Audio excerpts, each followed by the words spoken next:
សួស្តីអ្នកទាំងគ្នាយើងត្រឡប់មកជួបគ្នាវិញថ្ងៃនេះយើងបន្តសាច់រឿងមនុស្សធម្មតាខ្លាចជាអ្នកប្រហារបិសាចដែលជាភាពបន្តភាគទី10ភាគទី11និងភាគទី12តែមានគឺបានចែកវាទៅជា3វីដេអូក្នុងវីដេអូគឺមួយភាគព្រោះតើធ្វើបែបនេះទើបអាចផលអ្នកទាំងអស់គ្នាមើលបានហើយ admin ក៏នឹងផលក្នុងចំណែកថ្មីស្រួលហើយអ្នកទាំងអស់គ្នាបានមើលភាគបន្តទៀតមិនចាំបាច់នៅរងចាំចំណែកនេះទេនៅពេលដែលយើងចូលដល់ចំណែកថ្មីហើយយើងនឹងមិនចាំបាច់ខ្លាចផលអត់ចេញទៀតឡើយតោះអញ្ចឹងខ្ញុំពីយូចូលទៅកាន់ការសម្ដែងរបស់យើងហ្មងហើយចាប់ផ្ដើមឡើងនៅក្នុងភាគទី10នេះដោយ system សួរបញ្ជាក់មកកាយយ៉ាងថាតើគេប្រើប្រាស់នៅបន្ទុកសំណាងទាំងអស់ដែលទទួលបានដើម្បីដោះសោនៅបន្ទះដែកអាត់កំបាំងដែរឬក៏អត់ដោយសារតែវាមិនមានពេលទៀតទេដូច្នេះកាយយ៉ាងក៏បានប្រាប់ឲ្យ system បើកដំណើរការបន្ទាប់ពីដោះសោនៅបន្ទះដែកអាត់កំបាំងនឹងរួចហើយវាក៏បានលេចឡើងនៅទេពកោសល្យថ្មីរបស់គេមួយទៀតដែលវាគឺជាការក្លូននៅរូបរាងហើយសមត្ថភាពនៃរូបរាងក្លូនរបស់គេគឺមិនអន់ឡើយអាចធ្វើការក្លូនបានរយៈពេល10វិនាទីនិងធ្វើការប្រយុទ្ធដោយកម្លាំងរយៈពេល2វិនាទីទេពកោសល្យនៃការក្លូនរាងកាយនេះវាគឺមានលេខរៀងទី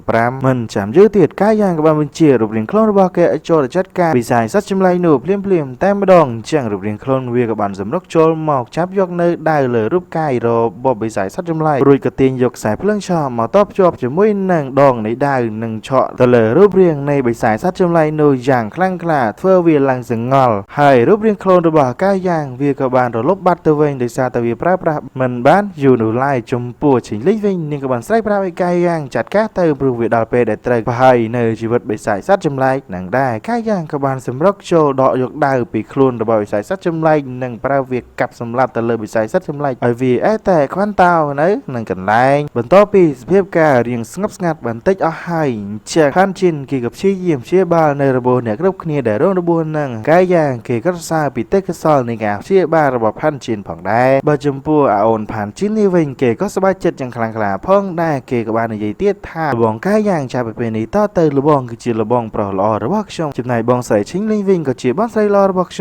ំផងដែរចាប់ពីពេលនេះតទៅខ្ញុំនឹងព្យាបាលលបងទាំងពីរពេញមួយជីវិតផាន់ជីនគេក៏សារពីទេពកោសល្យថ្មីរបស់កាយយ៉ាងទៀតថាវាពិតជាអស្ចារ្យខ្លាំងណាស់អាចធ្វើការសម្លាប់ទៅការវិស័យសត្វចម្លែកនឹងដោយងាយទន្ទឹមនឹងពួកគេនិយាយគ្នានឹងក៏មានជនទី4បានលោកមកនិយាយជាមួយនឹងពួកគេថាមែនហើយគេពិតជាអស្ចារ្យខ្លាំងណាស់អាចធ្វើការចាត់ការបានដោយងាយលើបែបនេះភ្លាមធ្វើឲ្យពួកគេពិតជាមានការព្យាបាលយ៉ាងខ្លាំងដោយពួកគេភ្លេចគិតថានៅសល់អាបែវងស៊ឹកខៃម្នាក់ទៀតកាយយ៉ាងសួរវងស៊ឹកខៃថាតើគេភ្ញាក់ពីពេលណាវងស៊ឹកខៃក៏បានប្រាប់ថាភ្ញាក់យូរហើយក៏បានឃើញពីសកម្មភាពក្នុងការប្រយុទ្ធរបស់ពួកគេផងដែរដំបូងហ្នឹងគេគិតថាវាជាការយល់សប្តិផងត្រូវហើយតែស្ត្រីម្នាក់នោះគេគឺជាអ្វីជាបិសាចសត្វចម្លែកមែនដែរឬទេហើយតែពួកគេទាំង3នាក់នោះគឺជាអ្វីអពិតប្រាកដបើជាមានធម្មពលដ៏អស្ចារ្យតែជា super hero ឬក៏ជាវីរបុរសអ្វីទៅវងស៊ឹកខៃនិយាយចប់កាយយ៉ាងសួរបញ្ជាក់គេម្ដងទៀតតើគេបានមើលឃើញអ្វីទាំងអស់ហើយមែនដែរឬទេវងស៊ឹកខៃក៏បញ្ជាក់វិញថាពិតជាមិនខុសឡើយគេបានមើលឃើញអ្វីទាំងអស់ប៉ុន្តែពេលនេះគេក៏មានអារម្មណ៍ថារាងកាយរបស់គេហាក់ដូចជាចម្លែករាងកាយរបស់វងស៊ឹកខៃនៅពេលនេះក៏ហាក់ដូចជាឆង់ប្រែទៅជារូបរាងបិសាចសត្វចម្លែកឆឹងដូច្នេះផាន់ជីនក៏បានប្រាប់អ្នកគ្រប់គ្នាថាត្រៀមខ្លួនដើម្បីចាត់ការកម្ចាត់វងស៊ឹកខៃទៅដោយសារតែបែបនេះអ្នកគ្រប់គ្នាគឺត្រៀមដើម្បីធ្វើការប្រយុទ្ធជា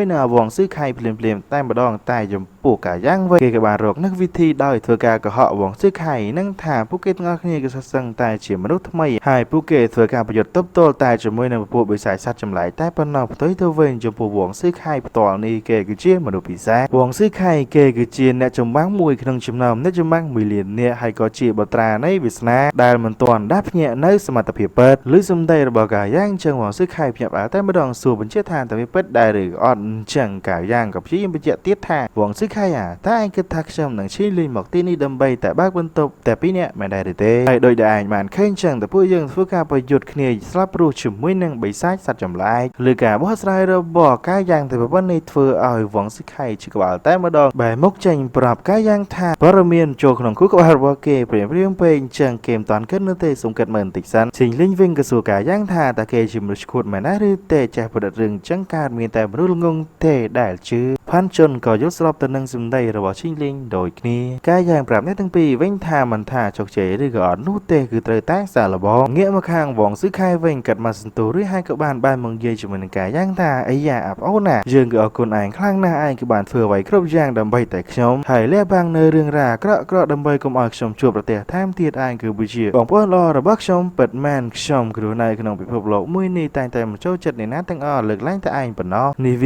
ាក៏បានបញ្ជាក់យ៉ាងច្បាស់ណាស់ថាគឺជាវាសនាចាពីពេលនេះត តែពួកជើនឹងខ្លាចទៅជាដៃគូជាមួយនឹងគ្នាកាយយ៉ាងក៏យកស្របទៅនឹងសម្ដីរបស់គេនិយាយផងដែរនឹងបន្តទៀតថាពួកយើងនឹងសម្លាប់សត្វបិសាចឈិនទាំងអស់ដើម្បីជួយសង្គ្រោះនៅពិភពលោកវងស៊ឺខៃប្រាប់កាយយ៉ាងវិញថាកុំបារម្ភអីក្នុងនាមគេគឺជាបត្រានៃវាសនាគេនឹងសម្លាប់បិសាចឈិនទាំងអស់ក៏ដូចជាដើរតាមផ្លូវរបស់កាយយ៉ាងរាល់ថ្ងៃនេះផងដែរគ្រាន់តែលើសម្ដីរបស់វងស៊ឺខៃដូច្នេះក៏បានធ្វើឲ្យពីអ្នកនៅខាងក្រោយនឹងឡើងកប់ជបល់តែម្ដងគ្រាន់តែរឿងរបស់កាយយ៉ាងប្រឌិតឡើងមកចឹងសោះគេក៏ជឿការឈិញលេងនាងក៏រអ៊ូក្នុងចិត្តថាមិនស្មានថាវងស៊ឺខៃម្នាក់នេះគេគឺល្ងងដល់ម្លឹងឡើយងាកមកខាងវងស៊ឺខៃនឹងកាយយ៉ាងវិញកាយយ៉ាងក៏បានប្រាប់វងស៊ឺខៃតិចៗថាពួកយើងទាំងអស់គ្នាគឺត្រូវតែធ្វើសកម្មភាពដោយសម្ងាត់តែប៉ុណ្ណោះដាច់ខាតកុំឲ្យមានការលេចលឺទៅពិភពខាងក្រៅព្រោះតែមានបិសាចឈិនជាច្រើនណាស់បានឡោមព័ទ្ធខ្លួនប្រាណរបស់គេមិនដឹងថានរណាអ្នកណីដែលជាបិសាចសត្វចម្លែកឈិននោះឡើយដាច់ខាតពួកគេទាំងអស់គ្នាត្រូវតែលាក់បាំងពីអត្តសញ្ញាណពិតរបស់ពួកគេរួចហើយផានជុនក៏បានសួរអ្នករាល់គ្នាថាតើគូទៅធ្វើអ្វីទៅលើសារស័ព្ទរបស់បិសាចសត្វចម្លែកហ្នឹងទៅ